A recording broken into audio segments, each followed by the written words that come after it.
আমি এর ভিতরে মটরশুঁটি সিদ্ধ দিয়েছি। আজকে মটরশুঁটিটা ভর্তা হবে। তো মটরশুঁটি ভর্তা কেমন হয় খেতে সেটা আপনাদের সাথে শেয়ার করব। তো কত সুন্দরভাবে ফুটতে শুরু করেছে। একটা উঠিয়ে দেখি যে সিদ্ধ হয়েছে নাকি। সাথে মরিচটাও কিন্তু আমি এখানে সিদ্ধ দিয়েছি। এই যে মটরশুঁটির সাথে কিন্তু ফ্রিজে ছিল তো অঙ্কুর বের হয়ে গেছে, মনে হয় সিদ্ধ হয় নাই। ওরে বাবা, একটা পড়ে গেল। হয় নাই, হয়েছে 70%। আরও ভালো করে সিদ্ধ করব। হ্যালো এভরিওয়ান, আসসালামু আলাইকুম। সবাই কেমন আছেন? আশা করছি অনেক অনেক ভালো আছেন। আলহামদুলিল্লাহ আমি অনেক ভালো আছি। এভরিডে ব্লগ বিডি চ্যানেলে সবাইকে স্বাগতম। আজকে আমি রান্না করব একেবারেই নতুন এক ধরনের ভর্তা, সেটা হচ্ছে মটরশুঁটি ভর্তা। সাথে থাকবে পালং শাক ভাজি আর আলু সিদ্ধ দিয়ে ডিমের তরকারি। আশা করছি আজকের রান্নাগুলো আপনাদের কাছে ভালো লাগবে। এভরিডে ব্লগ বিডি চ্যানেলে যারা নতুন, অবশ্যই চ্যানেলটা সাবস্ক্রাইব করে বেল আইকনটি প্রেস করতে কিন্তু ভুলবেন না। আর ভিডিওটা ভালো লাগলে লাইক কমেন্ট করবেন এবং বন্ধুদের কাছে শেয়ার করতেও কিন্তু ভুলবেন না। ডাটাটা খুব ভালো করে সিদ্ধ করতেছি, এর ভিতর যেন শক্ত না থাকে। তো আমার সিদ্ধটা মনে হচ্ছে সম্পূর্ণ হয়ে গেছে। এখন শাকটা পানি ঝরিয়ে এটা আমি ভাজি করব। শাক ভাজির জন্য আমি কড়াইয়ের ভিতরে দিয়ে দিচ্ছি পেঁয়াজ কুচি, দিয়ে দেবো আমি অল্প একটু রসুন,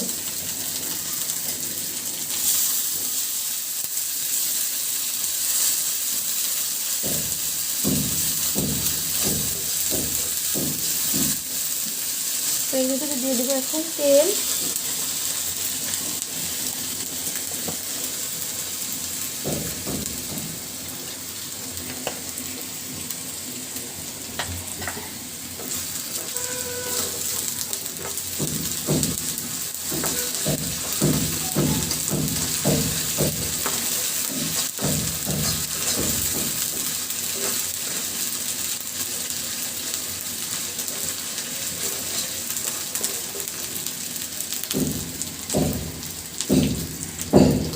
দিয়ে দিচ্ছি কাঁচামরিচ ফালি,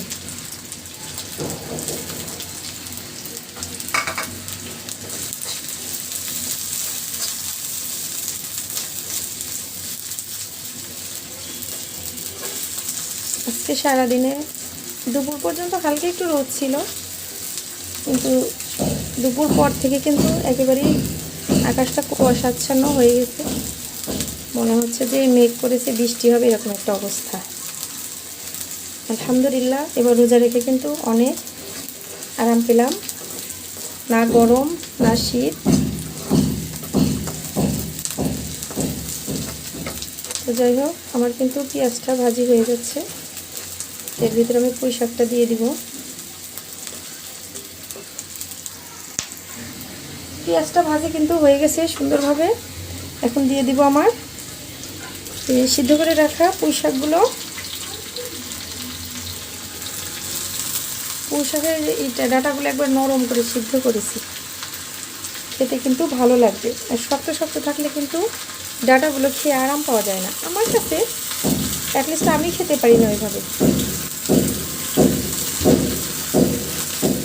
মনে হয় ডাঁটাটা একটু নরম হবে, খেয়ে কিন্তু আরাম পাওয়া যাবে। আপনাদের আর একটা কথা বলে রাখি, সেটা হচ্ছে আমি কিন্তু আজকে শাক ভাজির ভিতরে রসুন থেতো দেইনি, রসুন বাটা দিয়েছি। কারণ আমার বাসায় আজকে আস্ত রসুনটা ছিল না। এখন এই রোজার দিন কার বাসায় যাবো বলেন তো রসুন চাওয়ার জন্য?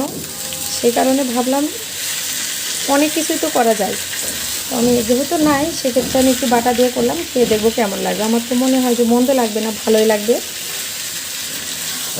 আপনারা কেউ কিন্তু কিছু মনে করেন না। মানুষের কাছে চাওয়ার চেয়ে যেটা আছে বাসায় সেটা দিয়ে কিন্তু কাজ চালিয়ে যাওয়া বেটার, আমার কাছে মনে হয় সেটা।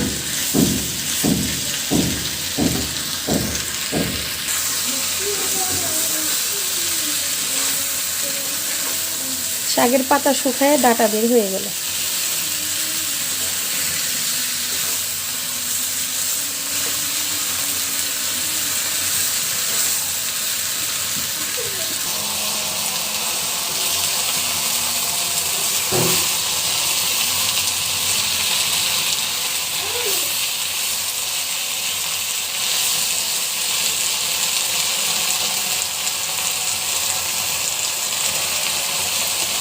শাকটা কিন্তু অনেক সুন্দরভাবে রান্না হচ্ছে, এত সুন্দর কালার এসেছে, একদম সবুজ, পাতাগুলো সবুজ হয়ে গেছে। শাকের পাতাগুলো একবারে নরম ছিল।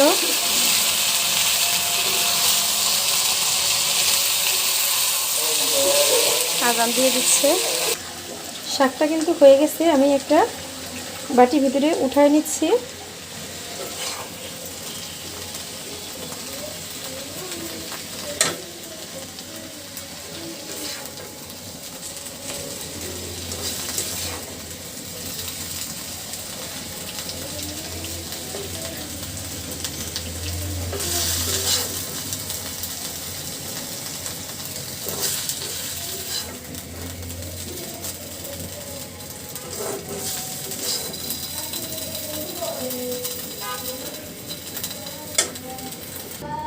হয়ে গেছে কিন্তু আমার পুঁই শাক ভাজিটা, মাশাআল্লাহ। যারা পুঁই শাক ভাজি খেতে পছন্দ করেন তারা জানেন এর মজাটা কত। আমিও কিন্তু অনেক অনেক পছন্দ করি পুঁই শাক ভাজিটা খেতে। তো এই যে আমার ভাজিটা হয়ে গেছে। এবার আমি কড়াই বসিয়ে দিব ডিমের তরকারিটা। ডিমের তরকারির আগে আমি মটরশুঁটিগুলো ভাজি করে নিব।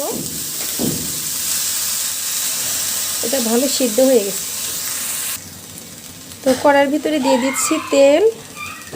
তেল দিয়ে খুব সুন্দর করে ভাজি করে নিব মটরশুঁটিটা। অল্প একটুখানি কালারের জন্য হলুদ দিয়েছি। এখন দিয়ে দিব আমি এর ভিতরে পেঁয়াজ কুচি।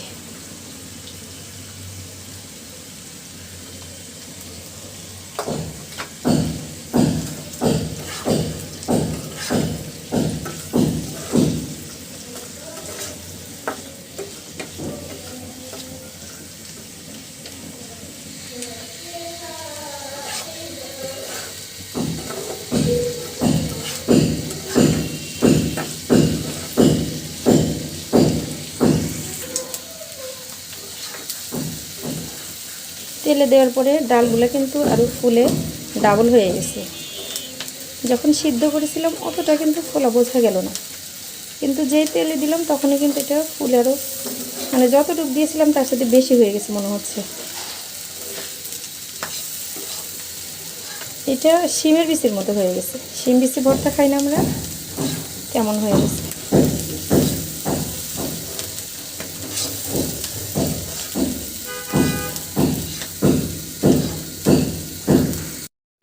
এদিকে কিন্তু মটরশুঁটি ভর্তাটাও কমপ্লিট হয়ে গেছে। তরকারি রান্না করার জন্য আমি এখানে পাতিলটা বসিয়ে দিলাম। দিয়ে দিচ্ছি এর ভিতরে পেঁয়াজ কুচি,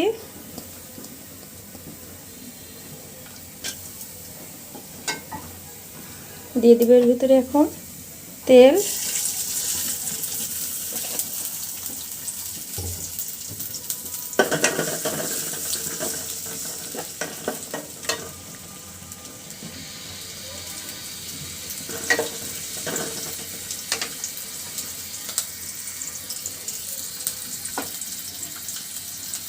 তো এর ভিতরে দিয়ে দিচ্ছি আদা রসুন পেস্ট, দিয়ে দিলাম একটা তেজপাতা।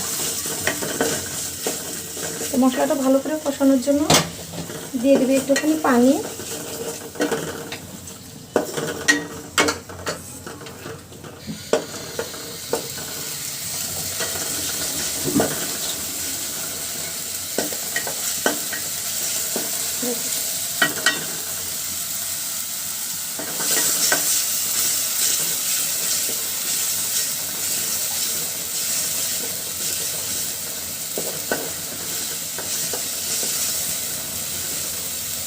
এখন দিয়ে দিচ্ছি এর ভিতরে হলুদ, মরিচ, ধনিয়া,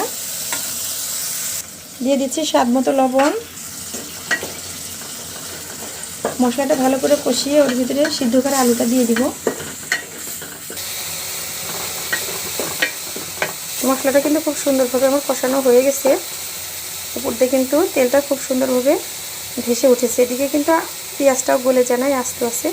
আর তরকারিতে কিন্তু এরকম পেঁয়াজ আস্তে থাকলে খেতে কিন্তু বেশ মজা লাগে। এখন আমি দিয়ে দিব সিদ্ধ করা আলুটা। দিয়ে দিচ্ছি এর ভিতরে আমি সিদ্ধ করা আলুটা।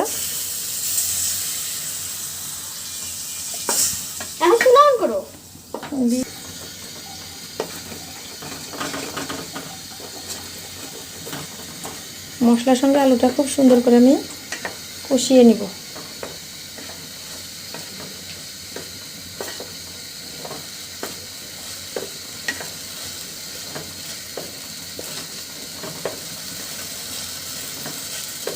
এর ভিতরে এক্সট্রা কোনো পানি দিব না। এই মশলার থেকে যতটুকু পানি হয়েছে, তেল হয়েছে, এটা দিয়ে আমি আলুটা সুন্দর করে কষিয়ে নিয়ে তারপরে আমি ঝোলটা দিয়ে দিব।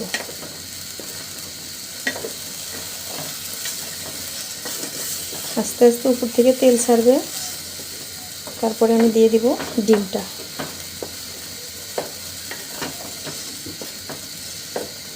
আমি কিন্তু ডিমটা কখনো ভেজে রান্না করি না, কারণ ডিমের সাদা অংশটা কিন্তু ভেজে রান্না করলে শক্ত হয়ে যায়। ডিমটা যখন ভাত খাবেন দেখবেন যে মানে খেতে অতটা ভালো লাগে না। আর এই ডিমটা সুন্দর করে কষিয়ে রান্না করলে, সিদ্ধ ডিমটা ভাজি ছাড়া খেতে কিন্তু মানে টেস্টটাই অন্য রকমের হয়, আর খাওয়াটাও কিন্তু খুব সুন্দরভাবে হয়ে যায়। শক্ত চামড়া হয়ে যায় ডিম ভাজির পরে, ডিমের ওই সাদা অংশটা। নাড়তে নাড়তে কিন্তু আমার কষানোটা হয়ে গেছে। এই যে এক ফোঁটা কিন্তু আর পানি নেই ভিতরে। তো এখন আমি দিয়ে দেবো এর ভিতরে ডিমটা, দিয়ে দিচ্ছি সিদ্ধ করা ডিমগুলো।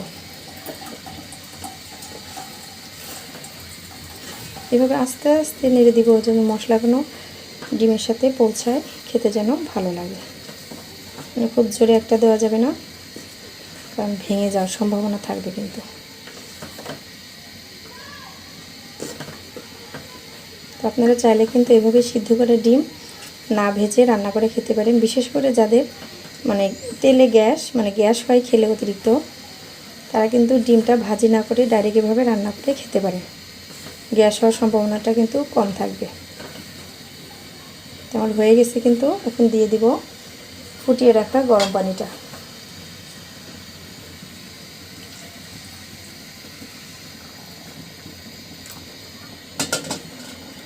যেহেতু আলুর তরকারি, ঝোলটা কিন্তু টেনে যাবে।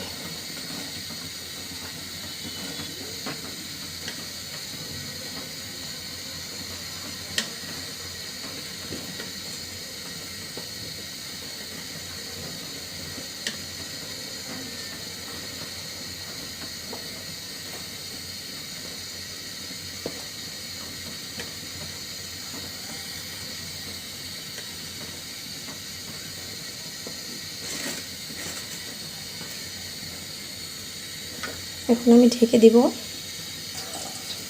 ঢেকে দিব। ঝোলটা ফুটিয়ে গেলে নামিয়ে ফেলব। যেহেতু গরম পানিতে ঝোল দিয়েছি, খুব একটা আমার ফোটাতে হবে না।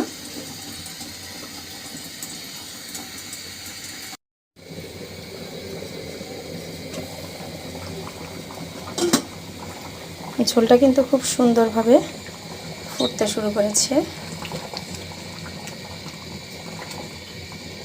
ফুটতে শুরু করছে মানে তরকারিটা আমার হয়েও গিয়েছে। এখন উপরটা আমি ধনিয়া পাতা দিয়ে দিব। দিয়ে দিচ্ছি ধনিয়া পাতা।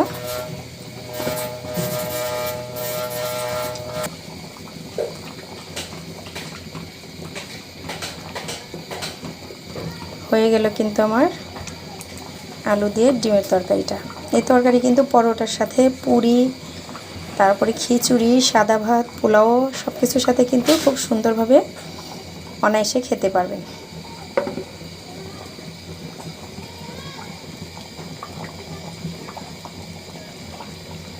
তেজপাতার কাজ শেষ। তো এখানে ভাত নিলাম, আর নিয়ে নিচ্ছি একটু সেই আমার মটরশুঁটি ভর্তা। তারপরে নিয়ে নিচ্ছি ভাজি, শাক ভাজি, সাথে নিয়ে নিলাম লেবু, নিয়ে নিচ্ছি অল্প একটু টমেটো, আর নিব হলো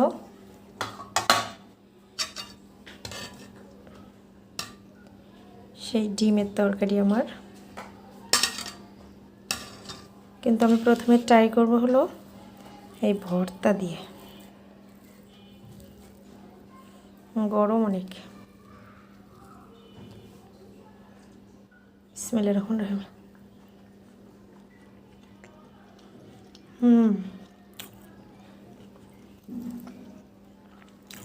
অনেক মজা।